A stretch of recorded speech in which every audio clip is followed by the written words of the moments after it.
Wrestling fans, back by popular demand, don't miss the Mick Foley 2015 World Tour when it invades the world-famous Kowloon Entertainment and Dining Complex in Saugus, Massachusetts, Friday, October the 2nd and Saturday, October the 3rd. The WWE Hall of Famer and New York Times best-selling author unleashes his trademarked wit and wisdom into his one-man spoken word show, Tales from Wrestling Past. Tickets are on sale now and include a meet and greet with Mick. For complete information, visit KowloonRestaurant.com or call 781-484-6002. Mick Foley and Kowloon Comedy look forward to seeing you live October 2nd and 3rd in Saugus. This is Shelton Benjamin. This is Harley Race. This is Mick Foley. This is Mr. Wonderful Paul Orndorff. This is the Monster Abyss. This is Daniel Bryan. This is JBL, and you're watching the MWF. Be there live.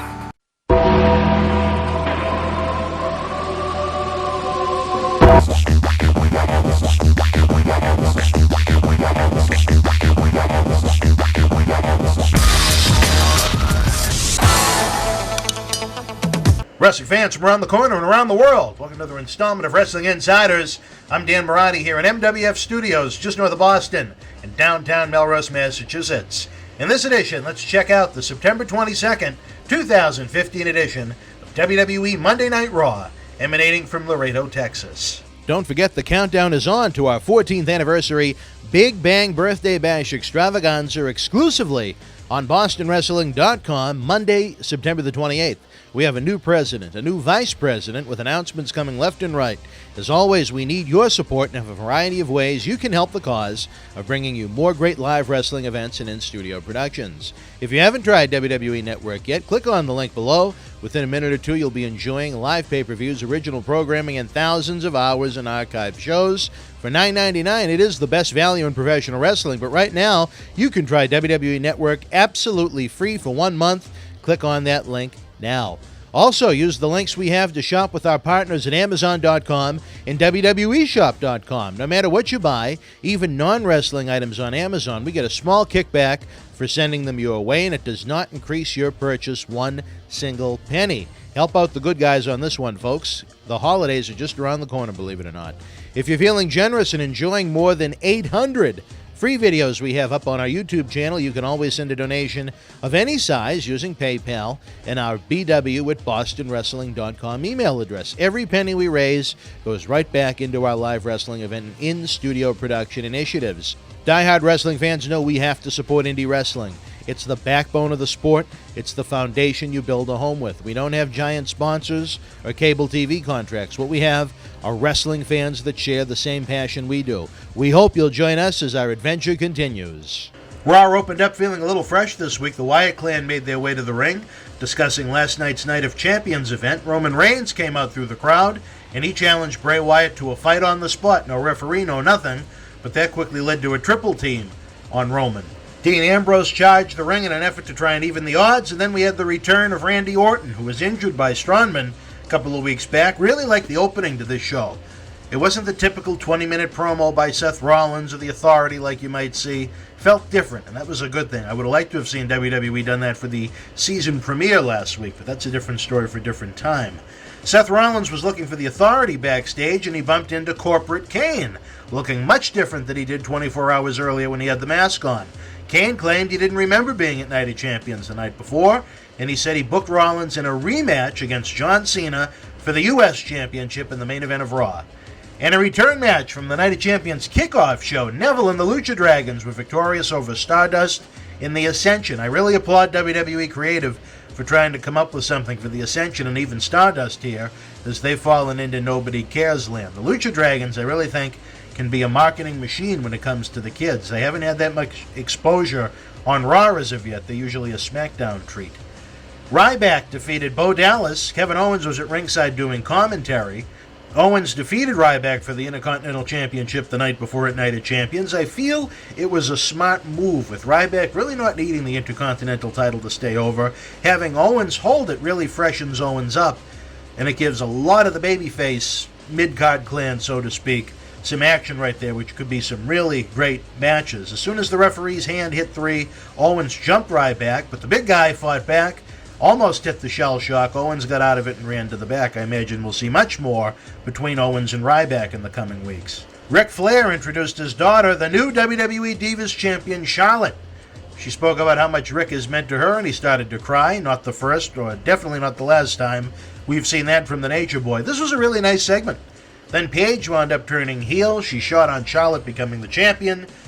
Said Charlotte will lose it back to Nikki Bella. Said Charlotte only got to where she is because of her old man, and then everybody knows how the Bellas got to be where they are. This was really good.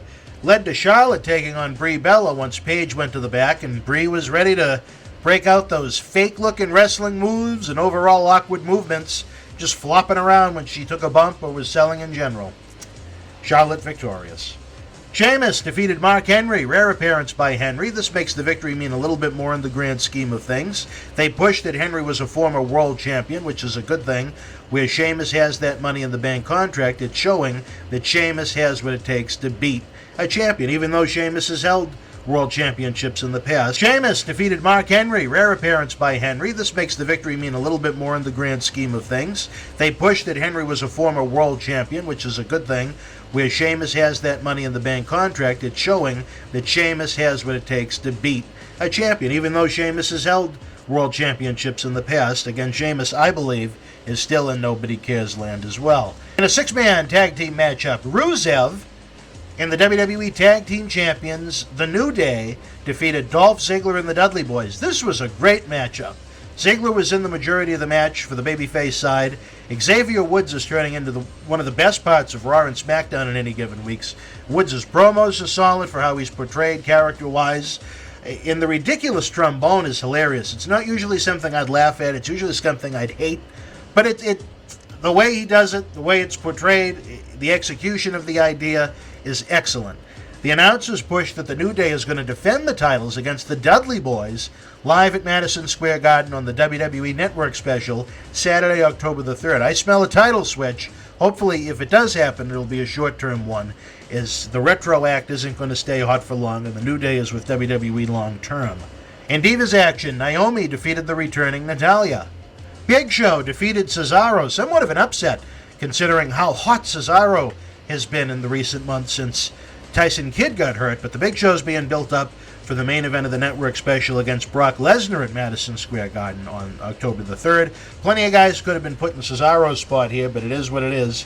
A win for the Big Show, getting him ready for Lesnar. In the main event, it was the WWE United States Champion John Cena defeating Seth Rollins in another rematch from Night of Champions. Another great match between Cena and Rollins. Had a great finish where Rollins hit Cena with a frog splash from the top rope, went for the pin. Cena then rolled through and hit the attitude adjustment for the pinfall victory.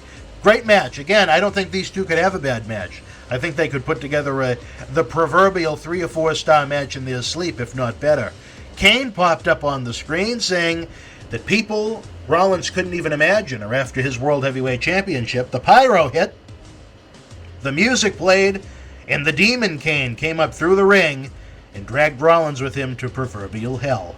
Really good Raw this week. Fast pace, mostly good wrestling in verbal situations. I look forward to the build-up, especially to Hell in the Cell, October the 25th, with that blockbuster Undertaker Brock Lesnar main event inside the cell, a rematch from SummerSlam, and ultimately yet another rematch from their WrestleMania 30, what will go down as a classic, even if it wasn't the best wrestling match you'll ever see. The moment is one folks will never forget. That evening in New Orleans, Louisiana, and they're really making the WWE Network special mean something. They're really pushing Lesnar and Big Show.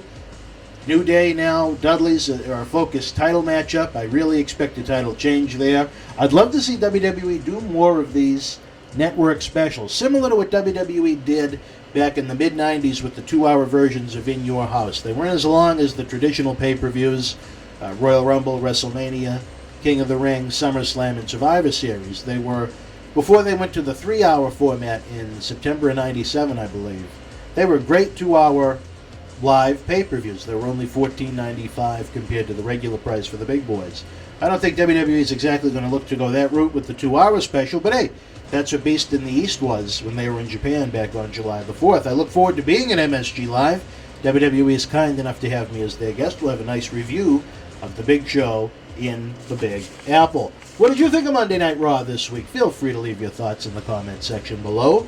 Don't forget that the Millennium Wrestling Federation's 14th anniversary Big Bang Birthday Bash takes place Monday, September the 28th, exclusively on the BostonWrestling.com supersite. You're not going to want to miss a minute of the action. It's going to be a lot of fun, a lot of highlights, great in-ring action. Running out of time here, folks. Until we speak again, you and yours, be well.